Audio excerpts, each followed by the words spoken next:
It's Tagalogin natin. Marami tayong kakampi. Ganun lang kasimple. So, imbis na boses lamang ng Pilipinas, boses ng marami. Sir, may we just get your reaction on the statement of former Senate President Zubiri that he was removed from power over alleged failure to follow instructions from the powers that be? With this didn't come up. So it's hard for me to answer simply because I'm not quite sure what he's referring to. Because what instructions could there be that hindi niya natapos? Yes, yes, that's still unclear to me what he was referring to. Breaking news, eto na naman tayo. Pangulong Bongbong Marcos, viral matapos batuhin ng mga maanghang na tanong ng mga media patungkol sa mga maiinit na issue dito sa Pilipinas tulad ng West Philippine Sea, pati na ang mga maiinit at tensyonadong ganap sa loob ng Senado. Dito talaga mapapatunayan kung ano talaga ang totoong ugali ang meron si PBBM. At eto pa mga kababayan, nagulat ang lahat sa naging sagot dito ni PBBM. Hindi inakala ng mga media ang naging derechahang sagot dito ng ating Pangulong BBM. Ganito nga ba talaga ang asta ng bangag mga kababayan? Or ganito ba talaga ang ibig sabihin ng weak leader? Kaya naman mga kababayan, wag na natin itong patagalin pa. Samahan niyo ako at sabay-sabay nating alamin ang mga maiinit na balita sa araw na ito.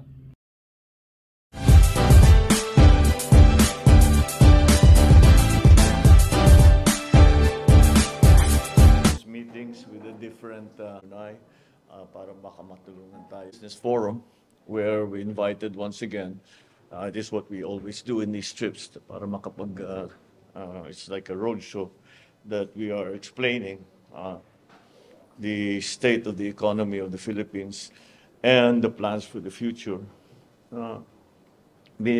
Yesterday was the state part of the state visit, where we were entertained by His Majesty the Sultan of Brunei and his officials and the royal family, which just reminded us of how close we have always been, our two countries, how close our two countries have always been, and will, I think, continue to be so.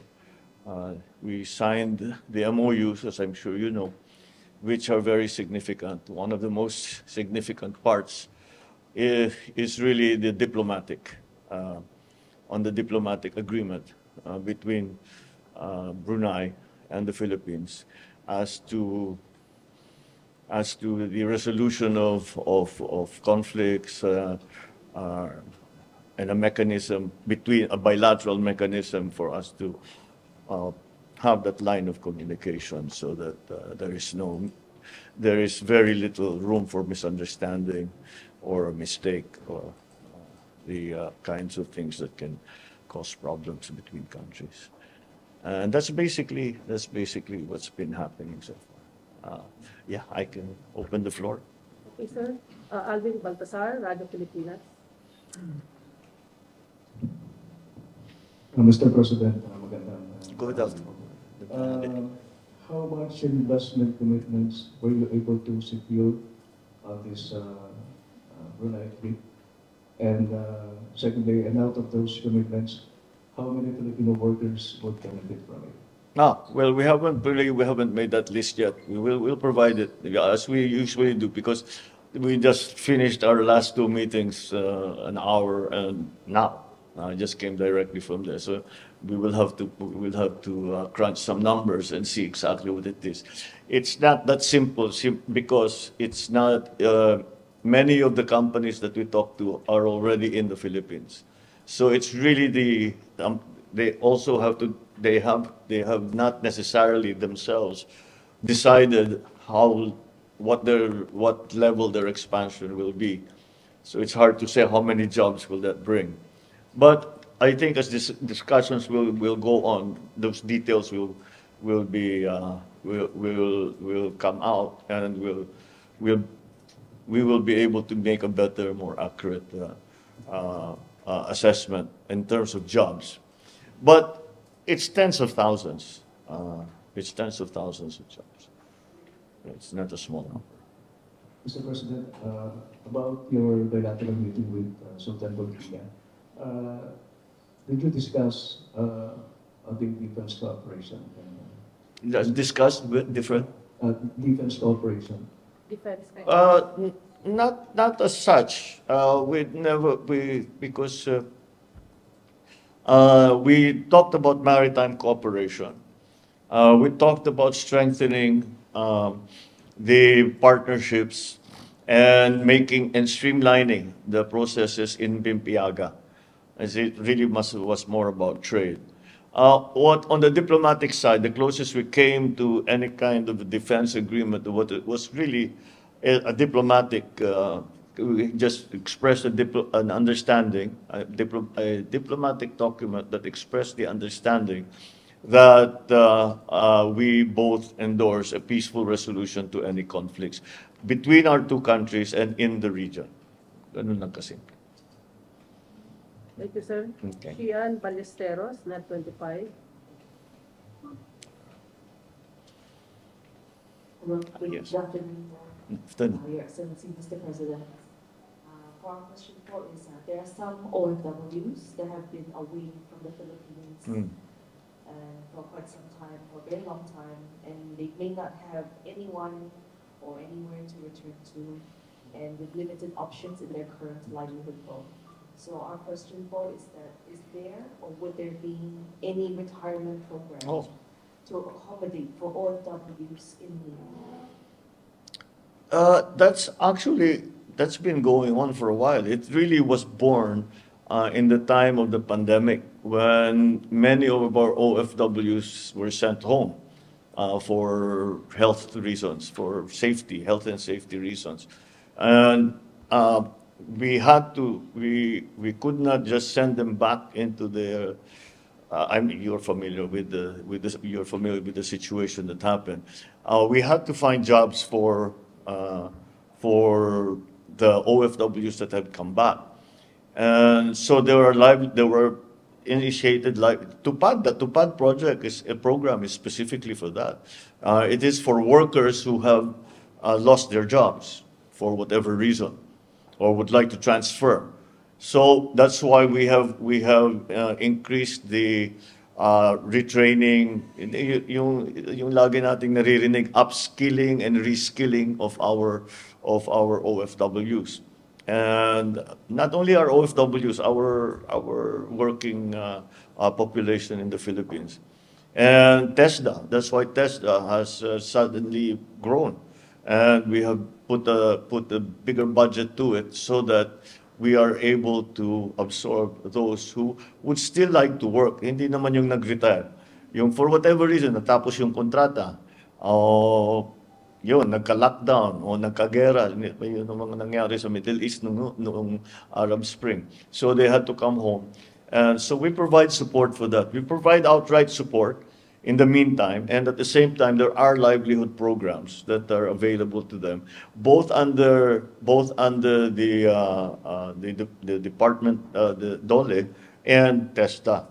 And there are many mga joint programs with private industry. Halimbawa, there are schools that have been the maritime is one of the best examples. That they are working very closely with industry. Kasi usually pagka-technical, kailangan very specific yung training ng tao eh. Tapos, ang maganda doon, meron na siya kagad, may trabaho siya kagad dahil yun ang hinahanap ng kumpanya na private corporation. So, I've always also tried very hard to strengthen the side of the employment side because marami na tayong nakitang livelihood program. Nagkaroon nga ng livelihood program, natuto yung tao ng bagong skill. Pero walang trabaho, wala pa rin trabaho. And the point of the exercise is magkatrabaho. So, kailangan may placement na dun sa kabila. And that's where in this the private sector comes in. They will tell you, this is what we need. As a matter of fact, we will do the training para makatiyak kami. But we have to be in partnership with government. And government naman provides incentives, provides better opportunities for our workers so that they learn new skills and that are relevant to the modern, but this post-pandemic economy. Thank you, sir. Alan Francisco, PTV4. Thank you po. Thank you. Mr. President. Hi, Mr. President. Magandang hapon po. Sir, you will be the first Philippine president to speak at the Shangri-La Dialogue. Yes. So my question is that, how significant is this in crafting policies on defense and security and in pushing our rights in the West Philippine Sea? Oh, I think it's highly significant. The invitation in itself is highly significant. The fact that they asked the Philippine president to come and speak on that very subject is significant in the sense that it is a recognition that there are challenges that are facing the Philippines specifically, and not only the Philippines, but this affects the region and it affects the world. So what I will present. What I will present in the Shangri-La Forum on the day after tomorrow is going to essentially try to explain the position of the Philippines for both legally and geopolitically and diplomatically, and how we see the ways forward for the Philippines and for the region. Dati pinag-uusapan ng Asia Pacific. Pero ang West Philippine Sea, napakahalaga niyan. It's so important to international trade that we can actually say that the stakeholders are no longer limited to ASEAN, Asia, Indo-Pacific. It really involves the global economy already. And so that is why I think the Philippines' position is going to be important in the decision-making of many of the policymakers around the world. Thank you, sir. Thank you. Thank you, sir. Nestor Corrales, TVI.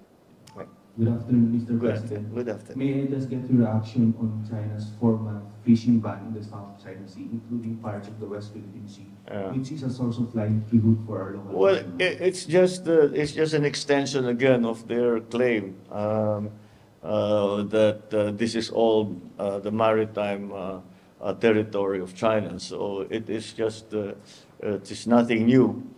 There are fishing bans because it's the season, and this is something that we have actually agreed upon before. But the new policy of threatening to detain our own citizens, that is an escalation of the situation. So yes, it is now very worrisome. Thank you, sir. Sandra Aguinaldo, GMA7. Good afternoon, sir. Good afternoon.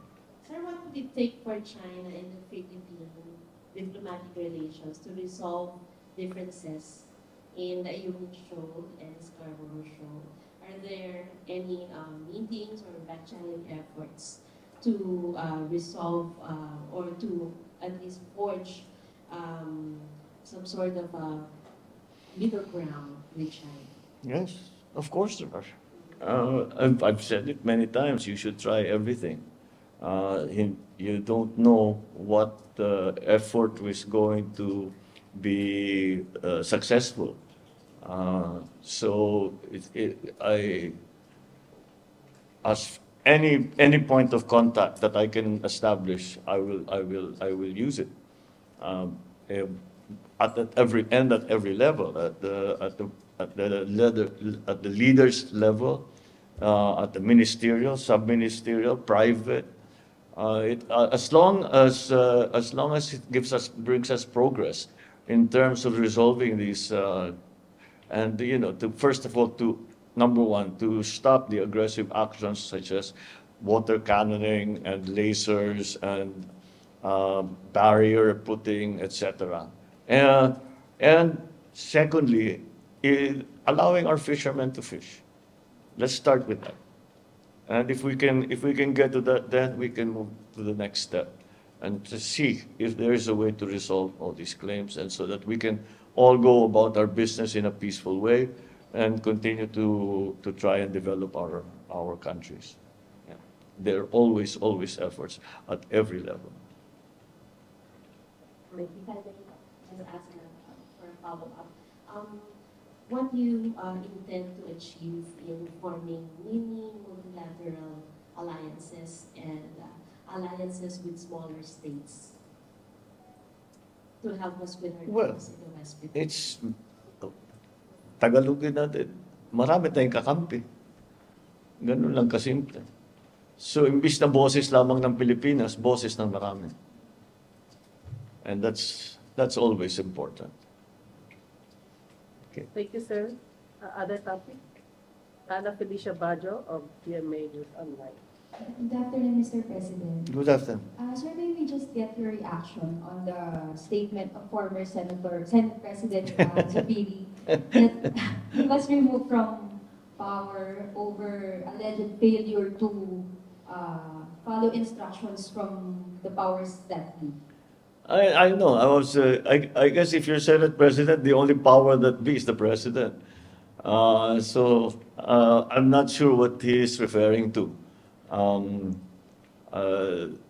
If that is a specific instance or just as a general principle, I don't know. I haven't spoken to him about it. The last time I spoke to him, we talked about the procurement law. This didn't come up. So it's hard for me to answer simply because I'm not quite sure what he's referring to, because what instructions could there be that hindi niya natapos? Yes, yes, that's still unclear to me what he was referring to. Sir, quick follow-up lang po. Kailan niyo po nalaman yung change sa Senate leadership? And may plano po ba kayong makipag-meet or makipag-usap kay Senator Zubiri? When did I know? The minute they started, the minute actually it was Senator Cheese. The minute he started thinking about it, he already brought it up and he said, I think I'm going to try to be the SP. What's my situation? What do you think? So, I did not speak to any parties at any point, simply because I was out of town. If you remember, on that day, yung nabalita na yung nung umaga, I was asked if I would issue a statement on the change of leadership. And I said, bakit? Nag-change na ba? Sabi na, well, merong gumagalaw. And when I landed back in Manila at about 3 or 4 in the afternoon, saka lang nalaman, tapos na. Nag-change na, nag-step down na si Senator Mix. So that's the extent. That's how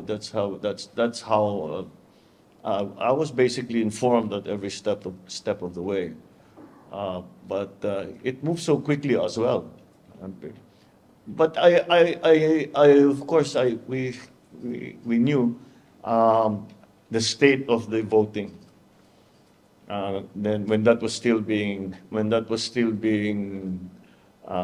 collected, the votes were still being collected by Senator Cheese. Alam na namin kung ano yung lalabas na numero. So to that extent, we were well informed about what was happening. Sir, last question na po. Sir, kasi na-interview po si Senator Zubiri and he refused to answer when asked if you still trust him. So, may tiwala pa po ba kayo kay Senator Zubiri? Sure, of course. The decision to change the leadership is not made by me. It was made by the senators. So that does not reflect on my view on Senator Mix and the trust and confidence that in my view reposes that I have in him. All right. Thank you. Okay. All right. All right. Maraming salamat. Thank you. Thank you. Sir, picture daw. Thank you, sir. Salamat, sir. Thank you, sir.